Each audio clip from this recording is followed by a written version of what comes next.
Welcome to Community Conversation. I'm Michael Witsch for LMC Media, and my guests today are from Save the Sound, an organization you probably have heard of, but you may not know how it started. David Ansel is the Vice President for Water Protection, and Peter Linderothe is the Director of Water Quality. So welcome both of you. Thanks for taking the time this morning. Thank you. Thank you. David, can you give us a little history of how Save the Sound formed? I read on the website that it's actually three organizations that came together under one banner. Yeah, absolutely. Thank you for having us today. So Save the Sound is an organization that goes back about 50 years, and it is a combination of three organizations. One was called Connecticut Fund for the Environment. Another was Save the Sound, and a third was the Long Island Soundkeeper. And they all have different histories, but they all had a very similar mission, which is to protect and restore the Long Island Sound and the land and the water and the tributaries and the coast around the Sound. So I don't know the exact year, but those three entities did merge and then decided to keep the name Save the Sound as the banner for all three. And it was a really great idea because it brought together a lot of talent and a lot of different approaches that are now all being used in one place. So we have programs that are focused specifically on water protection, water pollution protection, ecological restoration of the land and the rivers around the Sound, and we do climate work and environmental justice work, and we have a whole team of scientists and lawyers and advocates. So it really brought together a lot of different talent focused on the same goal. I understand that it's based in New Haven, Connecticut, but you're in the office in Larchmont. That's right. Yeah, Peter and I both work in Larchmont. We're on the Boston Post Road, and Peter, as the Director of Water Quality, runs a really great lab with a team of scientists here that do water monitoring around the Sound, which he can speak to much better than I can. Well, that's what I want to ask about. Peter, summer months, people are interested in taking their kids to go for a swim. You're the guy that takes care of measuring water quality, don't you? I do, but we also have a pretty extensive team and partners that are all involved as well. But I'm definitely on that boat too. I like to get my son out swimming in the Sound. He's 3 years old now, and I've been in, on, and around it my whole life. So yeah, people are getting out. They're going to the beaches. We conduct various types of water quality monitoring, and we also monitor other people's water quality monitoring data. So we do have a pathogen indicator bacteria program, and that's a pretty technical term, where we collect samples for bacteria that can be in the water that are indicative of other pathogens that can make people sick. So, for example, we have locations at Harbor Island Park, at the swimming beach, and we have locations all throughout Mamaroneck Harbor and Larchmont Harbor. We usually monitor 62, actually more than 62 now, going from Greenwich along the whole Westchester County shoreline and then into Queens. And we're monitoring weekly for these bacteria. We share the results weekly on our website, savethesound.org, if you go to our fecal indicator bacteria monitoring page. And it's a good indication of, how healthy the waters are for people to swim. And if I can add to that, there's local health departments that also collect these types of data specifically for beach management. And if people go to soundhealthexplorer.org and go to the swimmable section or check out our beach report, they can look at grades for over 200 beaches all around the Sound and get a sense of, how their beaches are performing in relation to how healthy they are for people to swim in them. Are the beaches getting cleaner over the years, or are we going the other way? So, well, each beach kind of has its own fingerprint of issues. Some of them have certainly improved over the years. We have over 20 years of data on the beach report and Sound Health Explorer. But we're also seeing some pretty serious declines based on more rain, increased frequency and intensity of rainstorms driven by climate change.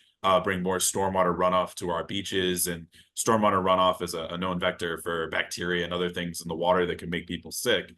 So with climate change, there's a stronger need for more actions to continue to protect our beaches, continue to slow down those surges of stormwater after rain events, to keep people healthy and happy and smiling while they're swimming in the Sound, and after certainly too. David, your concern is also with legislation. And I understand that this most recent legislative session left you less than excited.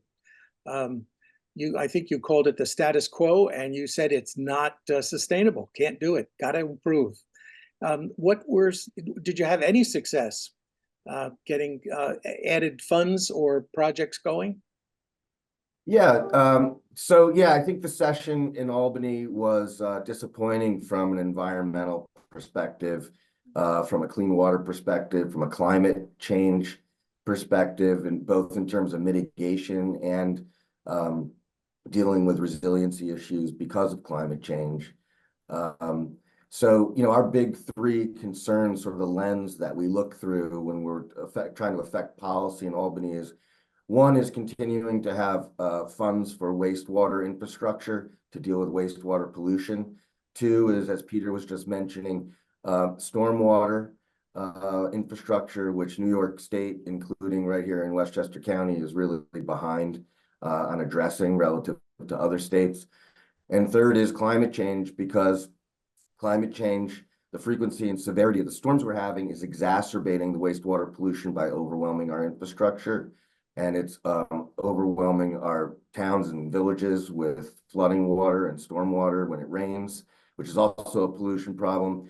And climate change is also warming the water in the Sound, which, as Peter, who's a scientist and I'm just a lawyer, can explain to you better, reduces the amount of oxygen that the water can hold, which results in hypoxia and creates a less safe marine environment. So in Albany, a lot of those things we try to address through the budget process, which starts in the beginning of the session. So the governor started off the session by trying to cut water infrastructure funds in half. We normally get $500 million a year for the Clean Water Infrastructure Act. She tried to cut it to $250. So we and our coalition partners fought very hard to get that number back up. So I don't know that I would call it a victory as much as I would call it getting back to status quo. Solving these really big infrastructure problems will cost billions and billions. So getting $500,000 every year from the government in New York for that is really just sort of, dealing with triage for certain things. It's not going to solve the overall bigger problems, which require much bigger funds.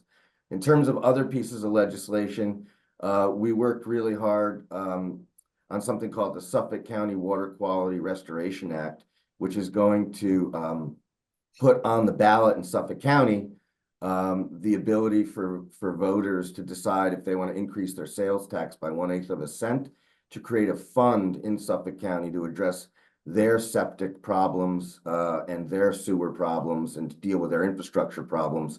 So long term, maybe that's something we can think about trying to do in Westchester as well. But we were frustrated that we weren't able to get any stormwater legislation through. We were frustrated that other things like contaminants, like PFAS, the forever chemicals that are now in the water and in our ecosystem, in our ecology and in our bodies, we're trying to regulate. Connecticut was able to pass a PFAS restriction. Minnesota has successfully done it. Maine has successfully done it. But we just weren't able to successfully get waste or contaminants out of the system and out of the water here in New York this session. One of the best things that Save the Sound does is to combine legal acumen and scientific knowledge, but then the big push comes from getting communities together, getting people of like mind to apply pressure where pressure needs to be applied. How can people support the work that you do? Well, I think that that's a good intro. I mean, we do look at everything we try to do is based in science. And then, as you say, we try to advocate to communities and the government what the needs are based on what's actually happening in the water. So, Peter, that's probably a good segue for you to talk sort of about science to data and the big reports that you put out, like the Beach Report and the Thanks, David.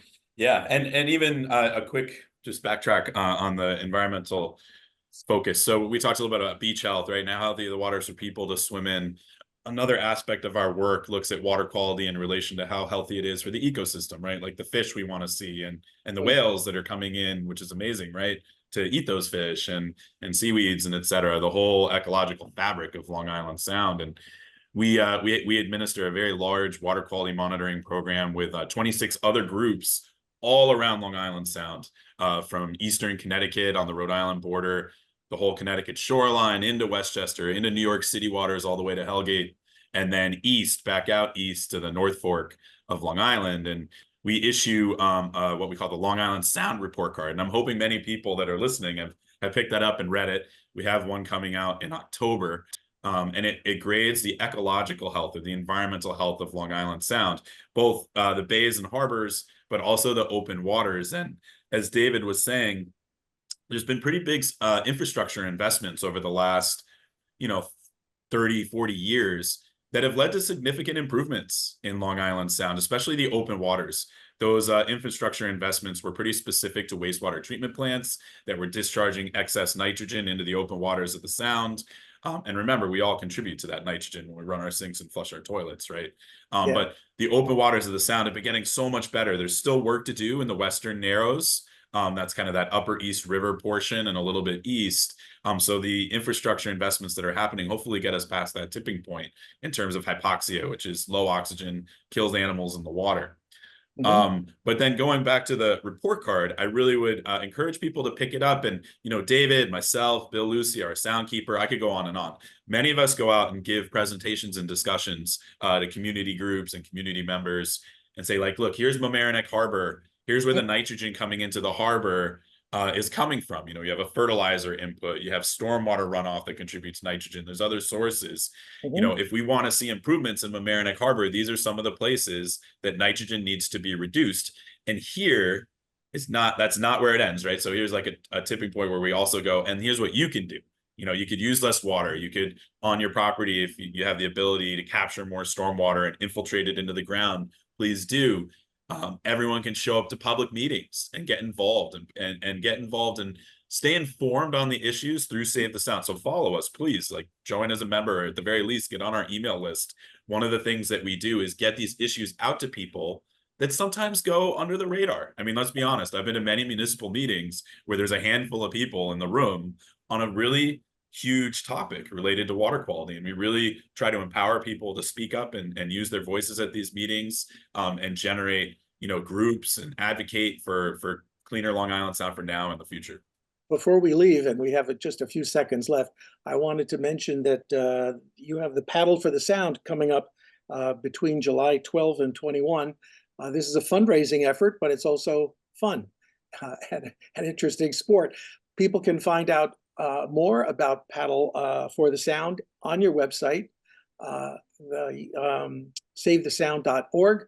They can also join, they can make a donation, and they can find out the history, as I did when we started this conversation. Thank you so much, David and Peter. Appreciate your taking the time this morning to talk to us about Save the Sound. Yeah, you're welcome, Thank you Michael. so Thanks much for having us. Thanks for your time and interest. We really appreciate it. You're welcome.